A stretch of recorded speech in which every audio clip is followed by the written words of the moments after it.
Hi everyone, कैसे आप सब। उम्मीद करता हूँ आप सब ठीक होंगे और उम्मीद करता हूँ जो आपकी प्रिपरेशन है वो भी सही जा रही होगी।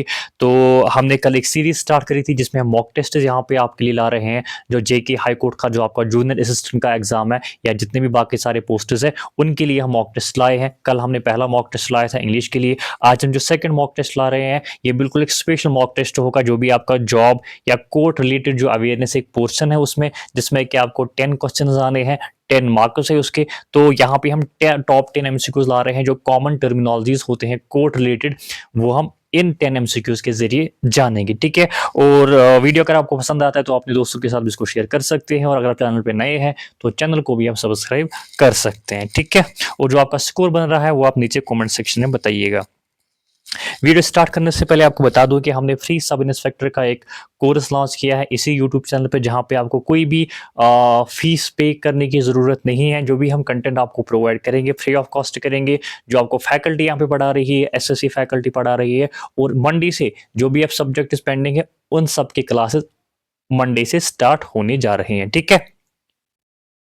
एंड आपको पता है कि मैथ और आपका रीजनिंग है, आपका इंग्लिश है, आपका जीके है, उनके क्लासेस ऑलरेडी चल रहे हैं। जो कंप्यूटर का क्लास है, जो बाकी पेंडिंग सब्जेक्ट्स है, वो भी अब मंडे से रेगुलरली अपलोड होंगे। ठीक है।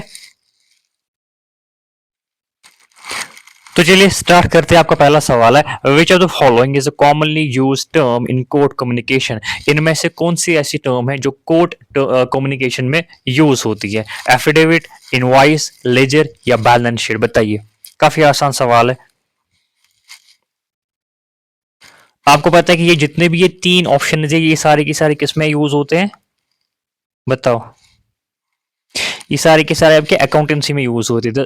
मोस्ट अप्रोप्रिएट आंसर जो आपके कोर्ट टर्मिनोलॉजी में कोर्ट्स में यूज होता है दैट इज एफिडेविट। ठीक है। So option number A will be the right answer. ठीक। Question number second, what does the term plaintiff refer to in legal proceedings. Legal proceedings में plaintiff किसको बोला जाता है? The person who files a case, the person defending the case, the जज presiding over the case and the witness in the case. बताओ। बताओ इसमें क्या सही ऑप्शन रहेगा? सो it is option number A, the person who files a case. जो भी इंसान एक कोर्ट में केस फाइल करता है किसी और के खिलाफ उसको हम क्या बोलते हैं? प्लेंटिफ। ठीक है। नेक्स्ट क्या है?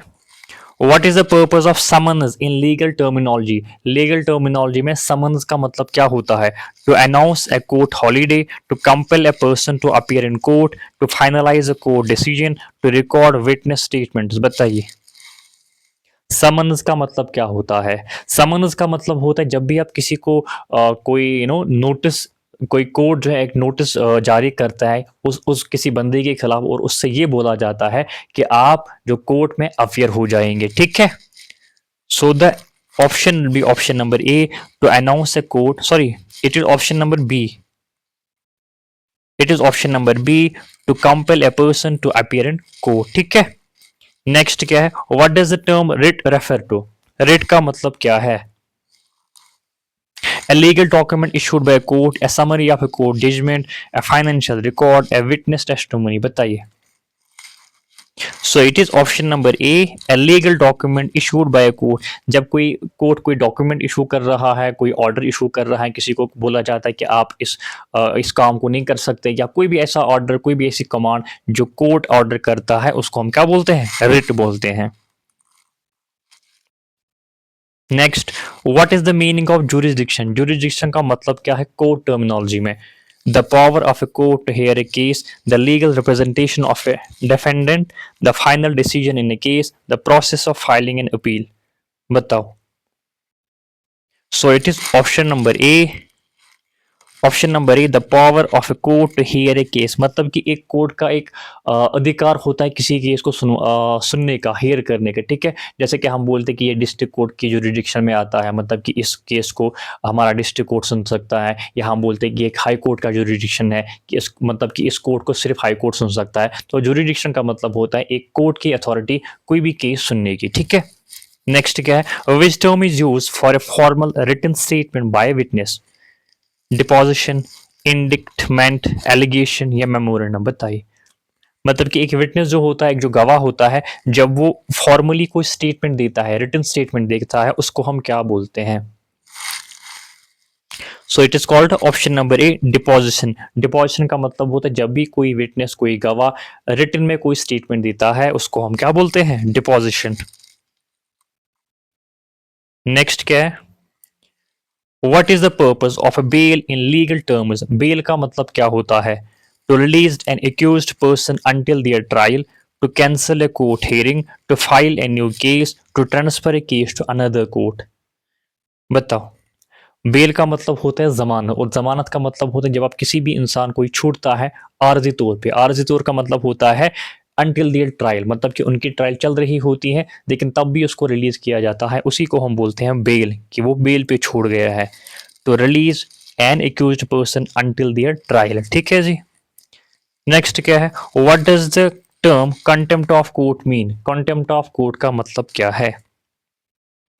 Disrespect or disobedience to the court, filing multiple cases against the same party, requesting a change in the judge, submitting false evidence। बताओ। कंटेम्प्ट ऑफ कोर्ट का मतलब क्या है? कंटेम्प्ट ऑफ कोर्ट का मतलब होता है जब आप कोर्ट का ऑर्डर नहीं मानते हैं, जब आप कोर्ट को डिसरेस्पेक्ट करते हैं, उसी को हम बोलते हैं क्या? Contempt of court. डिसरेस्पेक्ट और डिसोबीडियंस टू द कोर्ट। ठीक है जी। Next, what is a stay order in legal proceedings? Stay order का मतलब क्या है? बताओ। An order to pause judicial proceedings, a request for a higher court appeal, a permission to close the case, an order to enforce the court's decision। बताओ।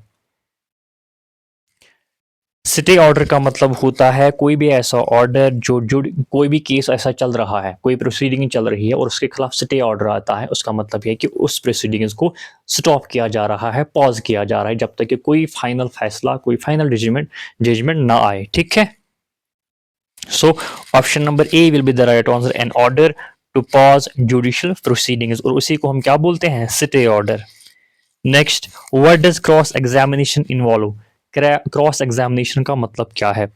Questioning a witness by the opposing party, final argument is in a court case, filing of written submissions, submission of evidence by the plaintiff। बताओ। Cross examination का मतलब क्या है? Cross examination का मतलब होता है जो विटनेस होता है, जो गवाह होता है, जब उसको अपोजिंग पार्टी, मतलब कि जो अपोजिंग पार्टी जिसके खिलाफ उसका केस है, उनका वकील इस गवाह को क्वेश्चनिंग करता है, सवाल पूछता है, उसी को हम बोलते हैं क्रॉस एग्जामिनेशन। ठीक है जी। Questioning a witness by the opposing party. So option number A will be the right answer. ठीक है। So these were the top 10 MCQs जो बिल्कुल कॉमन टर्मिनोलॉजी कोर्ट में यूज होती हैं, और आपका इसमें 10 क्वेश्चंस आने हैं, 10 मार्क्स आने हैं। ठीक है। और इसको हम कंटिन्यू रखेंगे, जितने भी और इंपॉर्टेंट एमसीक्यूज होंगे वो हम नेक्स्ट वीडियोस में लाएंगे। एंड जो बाकी जो आपका पता है कि जेकेपी सब इंस्पेक्टर का उसका भी एक कोर्स चल रहा है, आप उसको ज्वाइन कर सकते हैं, बिल्कुल फ्री है यूट्यूब पे। और अगर आप चैनल पे नए हैं तो चैनल को आप सब्सक्राइब कर सकते हैं, और जो वीडियोस है अपने दोस्तों के साथ भी इसको शेयर कर सकते हैं। Thank you so much.